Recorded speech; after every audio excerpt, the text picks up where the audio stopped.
안녕하세요. 피탐성 빛의 교회와 함께하는 성경 공부에 오신 우리 빛의 성도님들, 오늘 월요일에 진심으로 환영하며 말씀 공부 함께 시작하겠습니다. 하나님 고맙습니다. 오늘도 하나님의 말씀을 열고 하나님의 음성을 듣기를 원합니다. 하나님이 누구이신지를 더욱더 분명하게 볼 수 있기를 원하며, 오늘 말씀 속에 오늘 하루를 살아가는 우리에게 어떤 말씀을 주시는지 기대하는 마음을 갖기를 원합니다. 우리 안에 계신 성령님께서 우리의 마음을 뒤흔들어 주시고, 우리의 닫힌 눈을 뜨게 하여 주시고, 닫힌 귀를 열게 하여 주셔서 오늘 말씀 속에 살아계시는 하나님을 발견하고 좋으신 하나님과 오늘도 동행하는 하루 살아갈 수 있도록 주님 역사하여 주시옵소서. 예수님의 이름으로 기도드렸습니다. 아멘. 오늘은 마가복음 12장을 시작하는 날입니다.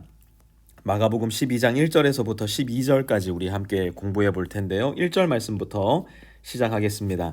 예수께서 그들에게 비유로 말씀하기 시작하셨다. 무엇으로 말씀하기 시작하셨다고요?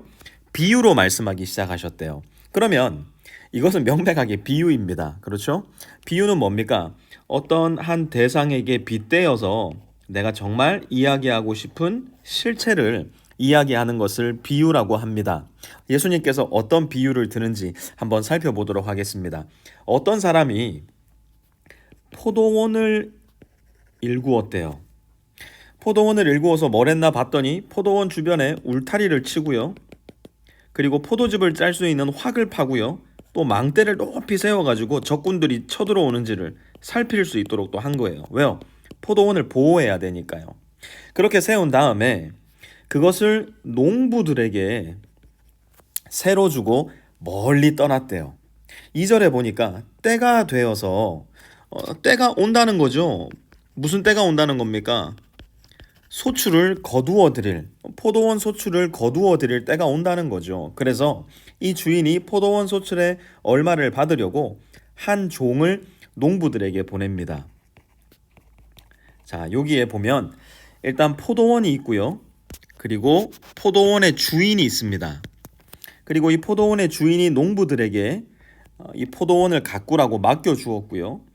포도원 소출을 거둘 때가 되었을 때 주인은 한 종을 보내어서 그 소출을 거두려고 합니다. 3절에 보니까요. 그런데 그들은 이 종을요, 때리고 빈손으로 다시 주인에게로 돌려보냅니다. 그러니 어떻게 했겠어요? 주인이 이거 좀 황당한데? 이 녀석들 왜 소출을 나에게 보내지 않지? 무슨 실수가 있었나? 주인이 다시 한번 확인을 해보기 위해서 5절에 보니까 주인이 또 다른 종을 농부들에게 보냅니다.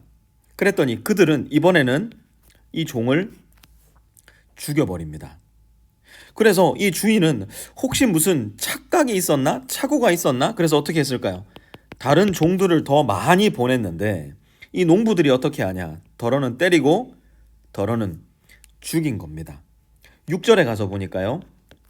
이제 그 주인에게는 단 한 사람, 곧 사랑하는 누가 남았대요? 아들이 남은 거예요. 마지막으로 그 아들을 그들에게 보내며 말하기를 그들이 내 아들이야 존중하겠지. 왜요? 이 주인에게 있어서 이 사랑하는 아들은 독생자예요. 외아들이에요. 그러니 이 농부들이 이 주인을 대리해서 온 사랑하는 아들을 설마 때리기야 하겠는가? 설마 죽이기야 하겠는가? 주인이 생각을 한 겁니다. 그러니 이렇게 이야기를 하는 거예요. 그들이 내 아들이야 존중하겠지. 그런데 농부들은 어떻게 했대요? 7절에 보니까요. 그러나 그 농부들은 서로 말하였다. 이 사람은 상속자다. 그를 죽여버리자. 그러면 유산은 우리의 차지가 될 것이다. 잘 보세요. 농부들의 생각이었어요. 이 사람은 상속자다. 이건 맞는 생각이에요. 그 뒤에는요. 그를 죽여버리자. 그러면 유산은 우리의 차지가 될 것이다. 이거는 너무너무 어리석은 생각이에요. 상식적이지 않은 생각이었어요. 그런데 8절에 보니까요. 그러면서 그들은 그를 잡아서 죽이고 포도원 바깥에다가 내던졌다. 정말 엄청난 비극이 일어난 겁니다. 그러니 포도원 주인이 어떻게 하겠느냐? 그는 와서 농부들을 죽이고 포도원을 다른 사람들에게 줄 것이다. 자, 요렇게만 얘기를 딱 들어보면요. 이게 도대체 무슨 이야기일까 싶은 생각이 들 겁니다. 자, 다시 한번 1절에 돌아가서 보면요. 예수께서 그들에게 비유로 말씀하기 시작하셨다. 그리고 이 비유는 어떤 한 대상을 명확하게 드러내기 위해서 다른 대상으로 표현하는 거라고 했잖아요. 12절에 보니까요. 그들은 이 비유가 자기들을 겨냥하여 하신 말씀인 줄 알아차리고 라고 이야기하고 있습니다. 자, 그러면 이 비유 속에서 그들, 곧 종교 지도자들, 대제사장들, 바리새인들, 서기관들은 이 비유 가운데 자기들이 누구라고 생각했을까요? 일단 당연히 주인은 아니라고 생각을 했을 거예요. 그리고 주인이 보낸 여러 명의 종들 중 한 사람도 아니라고 생각했을 거예요. 만약에 그랬다면 이 사람들이 예수님을 향해서 분노할 이유가 없죠. 그렇다면 사랑하는 아들이라 생각했을까요? 그렇지도 않아요. 왜요? 지금 사랑하는 아들은 죽임 당했기 때문에 억울한 입장이지 뭐 예수님을 향해서 막 분노를 쏟아낼 입장은 아니거든요. 그러면 이 비유 안에서 지금 종교 지도자들이 자기들을 비유한 거라고 생각한 사람은 누구냐면 바로 농부들입니다. 그러면 주인은 누굴까요? 주인은 하나님이에요. 포도원은요? 포도원은 이스라엘입니다. 그리고 한 종, 그리고 그 뒤를 이어서 온 많은 종들은 누굴까요? 하나님께서 보내신 선 예언자들이었고요. 사랑하는 아들은 바로 예수님을 비유하는 것이었어요. 지금 농부들은, 종교 지도자들은 이 이스라엘을 잘 가꾸고 이스라엘을 주인에게로 돌려드려야 되는, 하나님께로 올려드려야 되는 입장이었는데, 이 농부들로 비유된 종교 지도자들은 이 이스라엘 민족을 완전히 자기들 품 안에 꽁꽁 안아버린 거예요.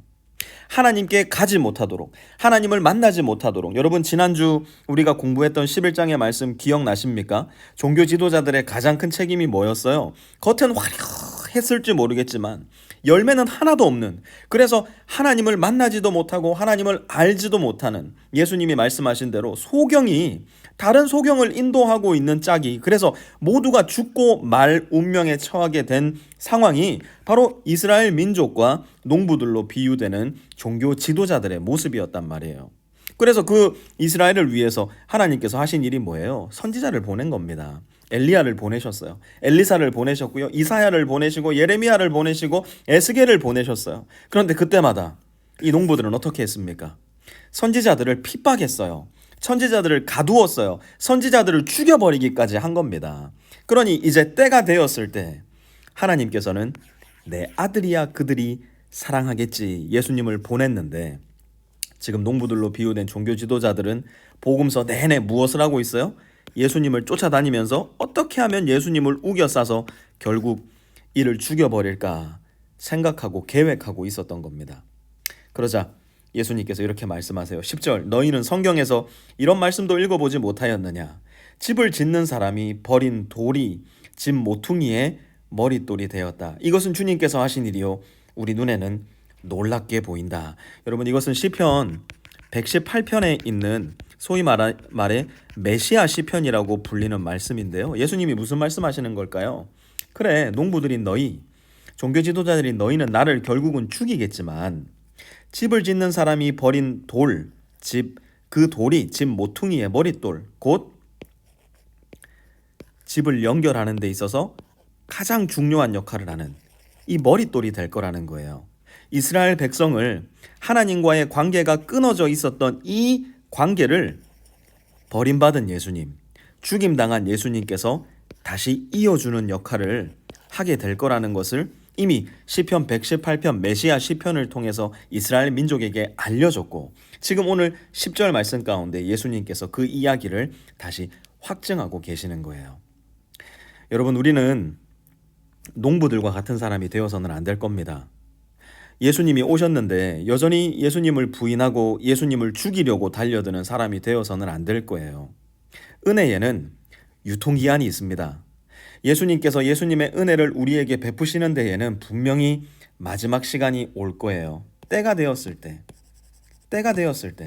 우리는 더 이상 그 은혜의 수혜자가 되지 못할 겁니다. 바로 지금, 바로 오늘 이 예수님을 내가 죽여야 할 분이 아니라 내가 내 마음 가운데 왕이요 주로 모셔야 할 분으로 믿고 그분을 따라 살아간다면 우리도 은혜의 수혜자가 되어서 예수님으로 말미암아 하나님과의 끊겨진 관계가 다시 연결이 되고 영생의 소망을 가지고 살아갈 수 있게 될 것입니다. 하지만 예수님을 볼 때마다 이 사람은 상속자다.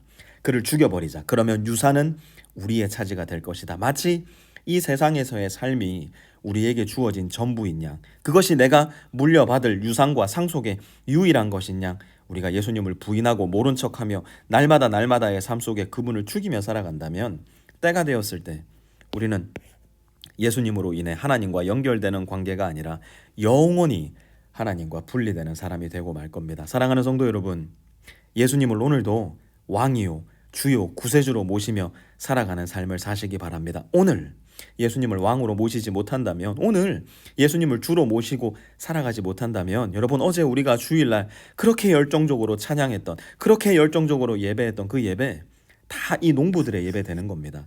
겉모습만 화려한, 풀잎으로만 화려한, 꽃도 하나 없고 열매도 하나 없는, 그래서 하나님 전혀 인정해 주시지 않는 그런 겉모습만 화려한 종교 예식이 될 뿐입니다. 오늘도 예수님을 기억하시면서 예수님이 내 삶 가운데 어떤 일을 하기 원하실까? 내가 어떻게 예수님 말씀에 순종할 수 있을까? 고민하며 그렇게 예수님을 주요 왕으로 모시고 살아갈 수 있는 우리 모든 빛의 성도님들 되실 수 있기를 부탁드립니다.